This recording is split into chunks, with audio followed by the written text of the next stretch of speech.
Bonjour et bienvenue sur Djemo TV, en espérant que vous allez tous très bien. Aujourd'hui, accompagné de Joe, abonné sur la chaîne. Je le remercie énormément de nous avoir invités ici pour présenter sa voiture. Donc sous les yeux, on a une Golf 5 GTI édition 30. Qu'est-ce que tu as fait dessus? Dessus, il y a une petite prépa stage 2. Elle sort 370 chevaux, 500 Nm. Il y a un échangeur de S3, kit admission Autotech, ligne avec un décatable, bien sûr. Je crois que c'est cool. Une question esthétique déjà, on voit que tu n'as rien fait sur le véhicule. On retrouve le nid d'abeille du GTI avec la petite touche en rouge ici. On a un codage USA. C'est un codage que tu as fait toi? Non, j'ai acheté la voiture comme ça. D'accord. Xéno, sans plus tarder, on ouvre le capot parce que le secret se cache là-dedans, je pense. Donc là, il y a le kit admission, on a les bobines R8, NGK, on a la dump valve TTS. D'origine, elle a développé combien de chevaux? D'origine, elle a développé 230 chevaux. J'ai oublié de dire, il y a aussi l'embrayage renforcé. C'est un stage 2. Oui, Obligé de renforcer à partir du stage 2. exactement, sinon il ne suit plus l'embrayage. Tu l'as fait avant, tu as anticipé la chose? Non, j'ai fait mon stage 2, après j'ai essayé de rester d'origine niveau embrayage, sauf qu'il tenait pas, donc on a changé. Et là, question prépa moteur, t'en as pour combien sans indiscrétion? 4 kg, 4 millions. ouais. Spécifique édition 30, donc c'est les BBS. Franchement, tu possèdes une voiture qui est très rare en France.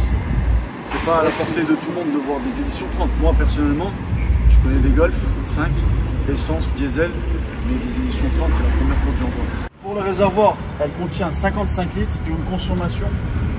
Là, j'y vais un petit peu dur, donc on est à 23 litres au 100.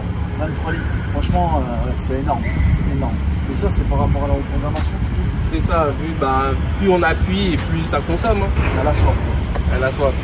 Faut la nourrir. Okay. Ligne d'origine ou pas avant qu'on démarre le moteur? Non, on n'est pas d'origine là. C'est une ligne en 76 avec 2 silencieux sport pour réduire un petit peu le bruit.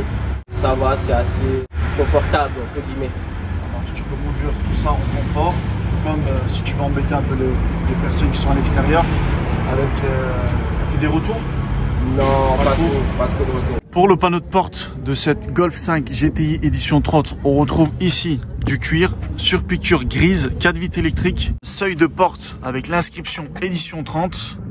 On a un très beau siège ici, GTI, avec l'inscription sur l'appui-tête, baquet spécifique aux éditions 30, un damier écossais avec les positions 4 lombaires réglables. Quand je m'installe à bord, on voit le volant 3 branches multifonctions, GTI, mais plat. Un compteur qui affiche 300 km/h. On va demander au propriétaire sa vitesse de pointe. Alors ma vitesse c'est 290. Ouais. Elle bloque. Elle va pas plus loin. Et à cette vitesse-là, qu'est-ce que tu ressens? Tu ressens que ça peut partir ou tu es confiant avec cette voiture? Non, confiant, elle bouge pas, elle tremble pas. Franchement, elle est bien quoi. D'accord, ça marche. Ok.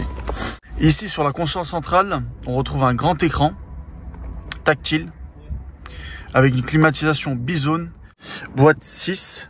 Elle existe en boîte auto? Oui, elle existe.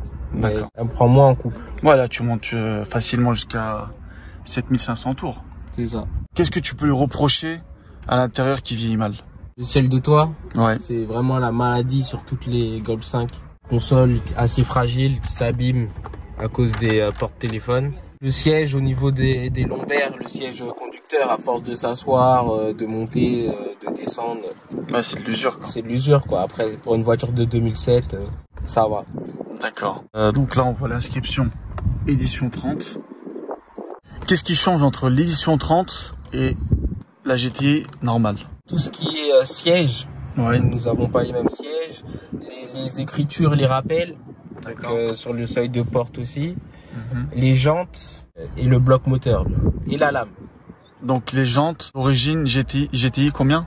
Pouces? 17? 18. Ah, c'est juste le dessin qui change. Voilà, c'est ça, les jantes sont pas pareilles. D'accord, ok, ça marche. Pas de downsizing pour l'arrière. On retrouve la même baguette à l'avant qu'à l'arrière. Du cuir aussi. Seuil de porte pareil, mais sans l'inscription édition 30.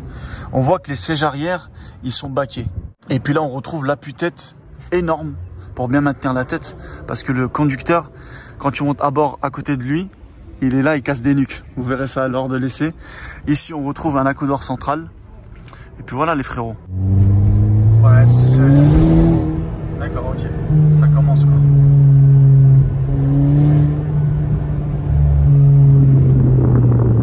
Pour ceux qui n'ont pas la référence, je vous indique bien.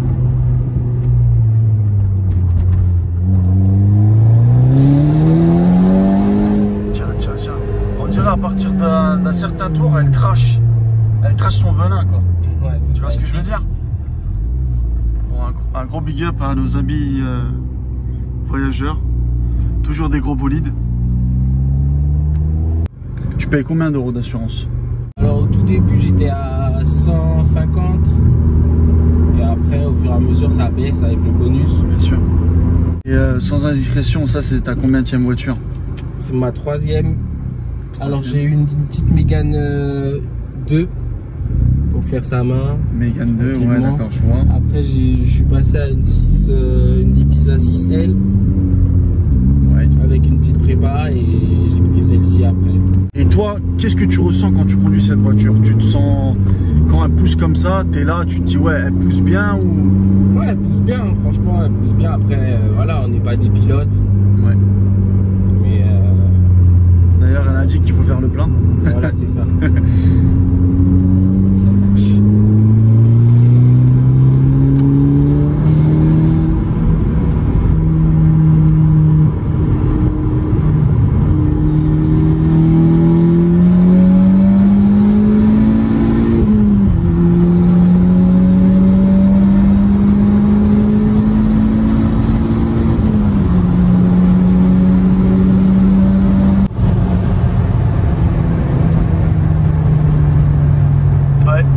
Ça pousse. Mais franchement, elle a un bruit énorme quoi. Et ça vient de quoi? La ligne quoi, c'est ça? Voilà, c'est ça. Il faut compter à peu près combien d'euros de carte grise environ? Il faut compter à peu près 600 euros. Je ne sais plus trop combien j'avais payé. Ouais, ça marche. Et là, elle a 146 000, c'est ça? C'est ça. Et il faut compter à peu près combien d'euros pour acheter un véhicule comme ça, à ce kilomètre là? On a 12 000 euros. C'était 12 000, 11 500 à peu près. La prochaine voiture, comme tu dis que tu vas t'en séparer un jour, qu'est-ce que ça va être? Il y a plusieurs voitures qui me font de l'œil. Il y a les S3, 8 V2, ouais. Il y a les Cupra, ou sinon... Reste dans l'allemande, frère. Rester tranquillement, un ATK Cupra. ATK Cupra? Ouais. Ah, les 4x4 là? Ouais.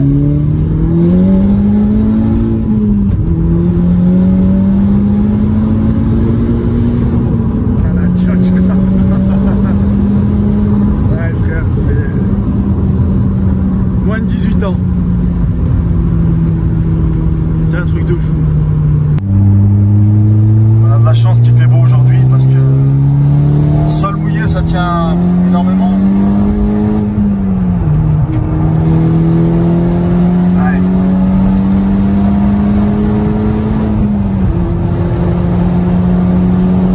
Joe il parle plus, il est concentré.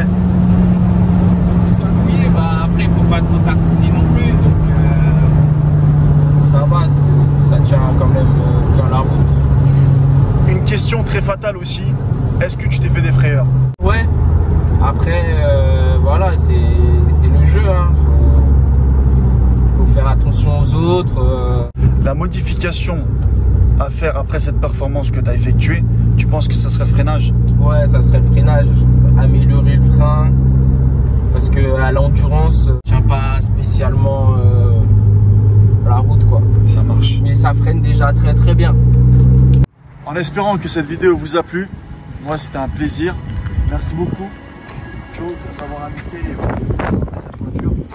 Un petit bisou à la Martinique, Matinina. Et puis on se dit à la prochaine pour des toutes nouvelles vidéos. Ciao l'équipe.